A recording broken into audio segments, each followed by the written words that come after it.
Hello, everyone, and welcome to Silverhammer Mining's live summit today, hosted by Six. Today, I'm joined by Morgan Lekstrom, the company's president and CEO. Morgan's going to walk us through his company's presentation today, and after, we'll be accepting questions. Like always, you can submit your questions using the Q&A panel found on the right-hand side of your screen. And this summit is being recorded and will be available to watch in the coming days on Six.com. So without further ado, Morgan, the floor is yours. Yeah, thanks for hosting it, and thanks everybody for joining Silverhammer and our update summit here on mainly focused on Silverton and a bit of Silver Strand update on our drilling program. So what I'm going to do is I'm going to walk us through the quick presentation here. It's 8 slides. It's not our whole corporate presentation, so I don't want to definitely bore everybody to death, but it's an exciting update on where we're at with Silverton and that news release that we just had this week. So just going to make a few forward-looking statements here. And I just want to recap our share count. You know, it's actually around 38 million shares outstanding right now. We've had some warrants come in, so 2.7 million options, 7.5-ish, 7.8 million warrants, and fully diluted 48.2 million, giving us a market cap of roughly $31 million. So we've been very happy with how that's been performing. I want to talk quickly about Silverton. So we had that news release this week about Silverton and about our sampling, our chip sampling, our geochemistry. And I always like to preface this. There's a big difference between chip samples and grab samples. You know, chip samples are a systematic program of going out, looking at the rocks, having geologists understand what's there, and taking samples systematically by following veins, by following structure. So that's what our geologists did at Silverton, obviously yielding some really good results, you know, up to 692 grams a ton silver from surface, and, you know, multiple 100 plus grams per ton silver samples, including gold samples as well. So that gold target, you know, we talk about that on our property, having half silver and a half gold, and we're slowly proving that out. I wouldn't say slowly, we're actually quickly proving that out. Obviously, a lot more work is required in that portion of the Silverton property, but we're really excited to see what that's going to yield us to look like that Round Mountain style gold deposit, but also having that unique silver deposit that was the Silverton Mine. You know, how we're going to expand that, how we're going to drill target that kind of stuff is what this initial program was all about. So it seems like a small release, but it was actually a very big one for us. I mean, it just proves exactly what we're doing with this company, which is pushing forward at record speed and actioning all of our assets concurrently. So just a little bit more about the Silverton Mine. It was a past producer in up to 1933. 933 grams a ton had come out of it, silver. It had been only mined down, like you can see one of the shafts here. There's multiple adits in the hills. I've walked the ground significantly, spent a lot of time on that ground walking it with our geologists. There was a significant mining operation there, but as you come up the hill, our geologists have seen this interesting silver system, which obviously we sampled and we've had good results for. So we're looking forward to drill targeting out there in very short order, especially first thing in the new year, actually. We talk about that Round Mountain style gold deposit as well. That's that one half, the east side of the property. There's been a lot of work done in the area, just not on the flatter portion of the property which we hold. And the geochemistry and the chip samples that we were collecting have anything from like, you know, 0.1 to 6.1 grams a ton. And for reference, Round Mountain, you know, their cutoff, or sorry, their head grade is 0.7 grams a ton, and their reserve grade is 0.52 grams a ton, as they've indicated on their news release in I believe it was 2017. So really interesting. You think about that as lower grade, but on a massive scale, it's definitely mineable and definitely profitable, obviously, for Kinross. Quickly talk about our catalysts here. Our catalysts and milestones. I'm really pleased to tell everyone that Silver Strand, we have wrapped up the drilling for the year, for this year, and we have successfully demobilized, and all our core is now in the lab. So we're, like we said before, we're waiting on lab results, and we will continue to wait on lab results. But I'm happy that we were successful in finishing and completing a drill program in such short order, from starting this company, you know, six months ago to having a permit, rehabilitating an underground, mobilizing a drill. Thank you to our drilling contractor for working day and night to get up there with us. And anyone in this industry knows getting a drill right now is next to impossible in short order. So really thankful that we were able to work with such great partners in this, the U.S. Forest Service, as well as our partners in the drilling, and successfully and safely. And I really emphasize that safely. We safely executed on our plan to drill, and we're really excited and looking forward to what we're going to get from the core. So, in saying that, the next catalyst will be from Eliza, most likely.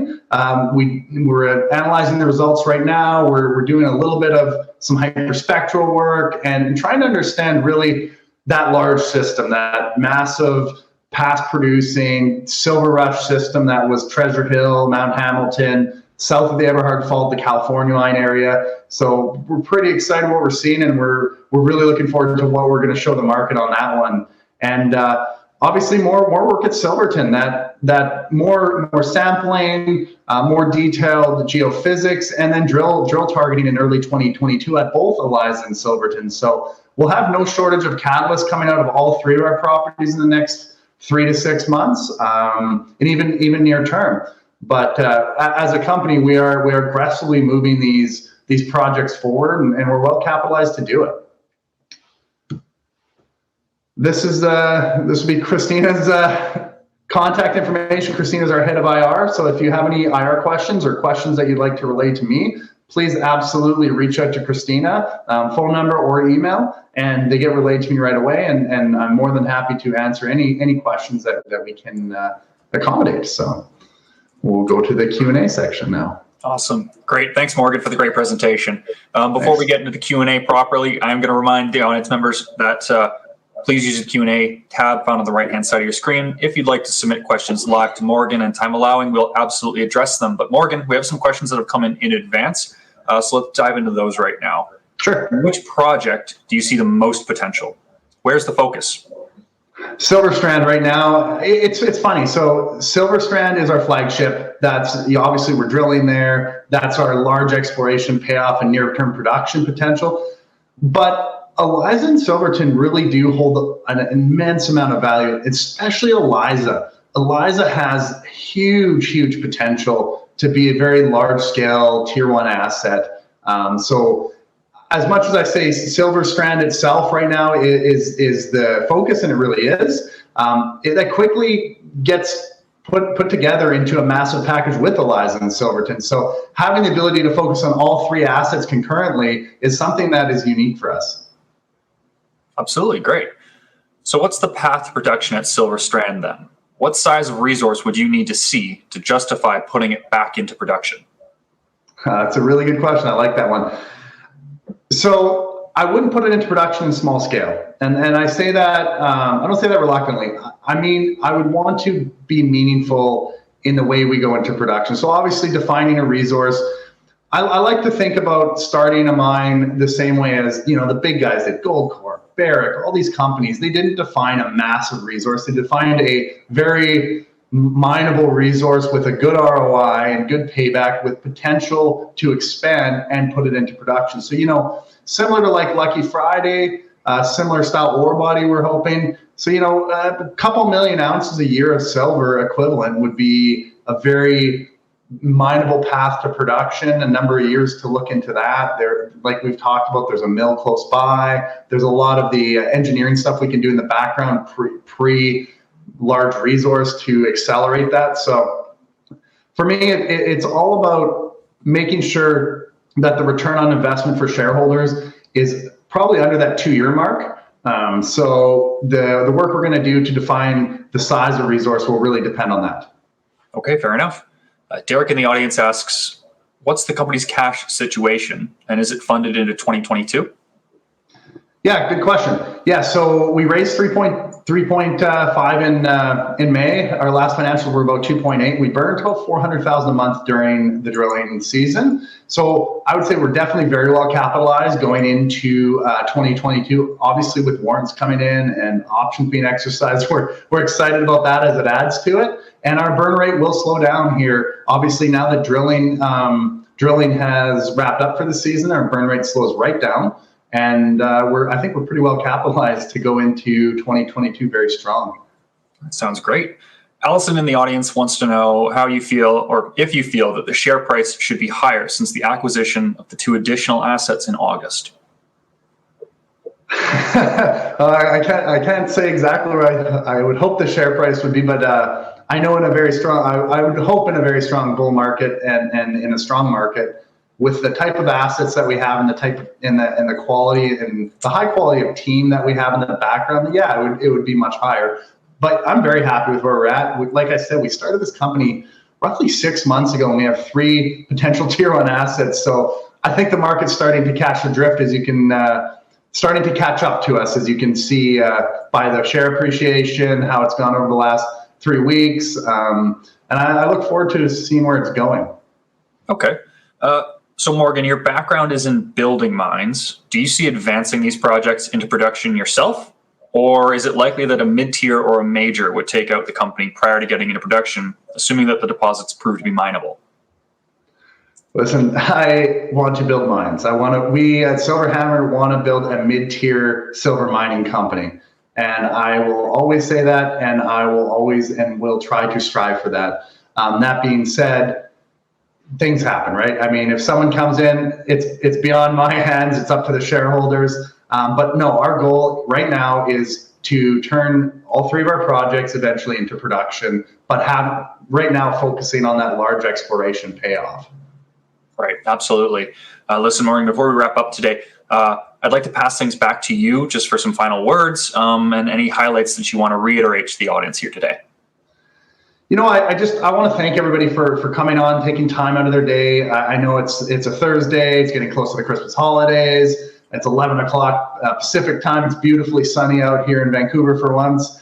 And I know it's a lot, and we really value the shareholders. You guys are really making this company what it is today, and we look forward to bringing an immense amount of value through all 3 of our properties, and now including people like Ron Burke on our management team. It's showing you where we're going to be going and how we're going to get there, accelerating these projects in the timeframes that we have, looking at from Silver Strand and getting drilling within such a short order, rehabilitating underground. I mean, I know that I say these and they sound like small feats, but organizing contractors and consultants and all that really is a team effort. And I mean, that's right from the board, right down to the labor on the ground. I mean, every person in our company has a value and a very important position in our company. So we will always focus on that. So again, thank you everybody for coming today. And any more questions, please reach out to Christina, reach out to myself, hit us on Twitter, anywhere like that, Instagram, Twitter, Facebook. We're looking forward to the interactions. Wonderful. Well, thank you for Morgan again. And I'd like to also thank, of course, everyone in the audience who's joined us here today. As Morgan said, feel free to get in contact with them. We'll also be sending out a short survey after this where you can get in contact that way. But otherwise, Morgan, I hope you have a good rest of your day. Cheers. Thank you, everybody. See you later.